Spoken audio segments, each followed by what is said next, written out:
पानीपत के बहुचर्चित ट्रांसपोर्टर सुब्रमण्यम पर फायरिंग कर जानलेवा हमला करने वाले बदमाश सीलू डहर के शार्प शूटर्स के साथ आज पानीपत पुलिस की मुठभेड़ हो गई। पुलिस की जवाबी कार्रवाई में 2 बदमाशों के पैर में गोली लगी है और वो दोनों घायल बताए जा रहे हैं। पुलिस टीम ने इनके तीसरे साथी को भी गिरफ्तार कर लिया है। दोनों घायल बदमाशों को पानीपत के सिविल अस्पताल में भर्ती कराया गया है। आपको बता दें कि 24 जनवरी को इन बदमाशों ने महराना गांव में ट्रांसपोर्टर को 3 गोलियां मारी थी, जिनमें एक गोली सिर और 2 पेट में लगी। घायल ट्रांसपोर्टर का एक प्राइवेट अस्पताल में इलाज चल रहा है। जानकारी के अनुसार पानीपत CIA 1 और सोनीपत STF की संयुक्त टीम को बदमाशों की मूवमेंट की गुप्त सूचना मिली थी। बुधवार सुबह जब पुलिस टीम ने जोड़धन खुर्द के रास्ते पर बदमाशों को घेरने की कोशिश की तो खुद को फंसता देख बदमाशों ने पुलिस पर सीधी फायरिंग कर दी। पुलिस ने भी जवाबी फायरिंग की और इस मुठभेड़ में पुलिस की गोलियों से 2 बदमाश घायल हुए हैं और वो वहीं पर गिर पड़े, जिन्हें गिरफ्तार किया गया। साथ ही एक तीसरा बदमाश जो है वो भी गिरफ्तार हुआ है, लेकिन उसे गोली नहीं लगी है। पकड़े गए आरोपियों के पास से अवैध हथियार और जिंदा कारतूस बरामद किए हैं। साथ ही जानकारी ये भी सामने आई है कि इस मुठभेड़ में काबू किए गए बदमाशों में से एक बदमाश नाबालिग है और बदमाशों की पहचान नौलथा निवासी सुनील उर्फ गुंडा, डहार निवासी प्रिंस व तीसरे नाबालिग के रूप में हुई है। और इस मुठभेड़ में आरोपी सुनील व प्रिंस जो हैं उन दोनों को अस्पताल पहुंचाया गया है, जबकि तीसरे को अरेस्ट कर लिया गया है। दरअसल 3 दिन पहले शाम करीब 4:30 बजे के बीच सुब्रमण्यम, जिनकी उम्र 38 साल बताई जाती है, वो अपने ऑफिस में बैठे थे और उसी समय 3 लड़के बाइक पर आए। एक लड़का बाइक पर रहा और 2 पैदल दफ्तर के अंदर आते हैं।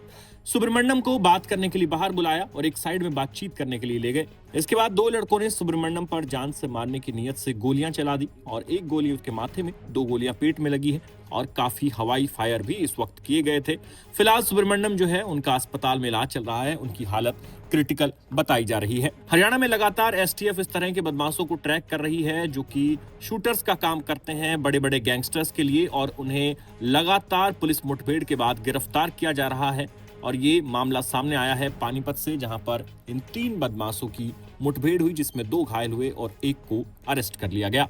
पूरा मामला जुड़ा है फेमस ट्रांसपोर्टर सुब्रमण्यम पर, जो कि तमिलनाडु के रहने वाले हैं और अपना ट्रांसपोर्ट का बिजनेस पानीपत में चलाते हैं। उनसे फिरौती मांगी गई और जब उन्होंने फिरौती नहीं दी तो उन्हें साइड में ले जाकर गोलियां मार दी गई। लंबे समय से हरियाणा में व्यापारी जो हैं इस बात को लेकर सरकार के सामने अपनी दलीलें रख रहे थे कि किस तरह गैंगस्टर उन्हें निशाना बना रहे हैं, और अब लगता है कि प्रदेश सरकार ने भी STF और हरियाणा पुलिस के हाथ खोल दिए हैं, क्योंकि जिस तरह से लगातार बदमाशों के एनकाउंटर हो रहे हैं वो इस बात की ओर इशारा करता है कि STF अब हाथ धोकर इन बदमाशों के पीछे पड़ी है।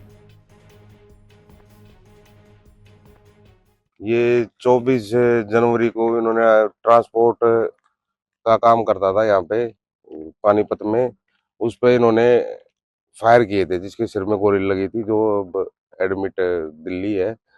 उसकी तलाश में हमारे पास मुखबिरी आई थी STF के पास कि जिन्होंने ट्रांसपोर्ट वाले को गोली मारी थी, वो लड़के इसराना के पास मेन रोड पे कोई वारदात को अंजाम देने के लिए घूम रहे हैं। तो इस मुखबिरी को सच मानकर चाहिए पानीपत को साथ लेकर हम जैसे ही मौके पे पहुंचे, वो पुलिस पार्टी को देखकर भागने लगे और भागने के बाद उनको भागते भागते वो पुलिस पार्टी को फायर करने लगे। फायर करने के बाद पुलिस ने जवाबी कार्रवाई में उनके पैरों की तरफ गोली चले, जो जख्मी हो गए। जख्मी होने के बाद उनको सिविल हॉस्पिटल में एडमिट करवाया गया है। सर क्या क्या नाम है इनके? इनका नाम एक का जतीन है, एक का प्रिंस है और एक का सुनील। सर गोली किस किस को लगी है? गोली लगी है प्रिंस को और सुनील को। और भी अन्य मामलों में आरोपी थे सर ये? हाँ, इन पे पहले भी 3-4 मुकदमे दर्ज हैं, 307 के, फिरौती के और आर्म एक्ट के, ये मुकदमे दर्ज हैं। इनाम भी रखा गया था सर कोई? नहीं, अभी इनाम इन पे रखा नहीं गया था, प्रचार किया गया था।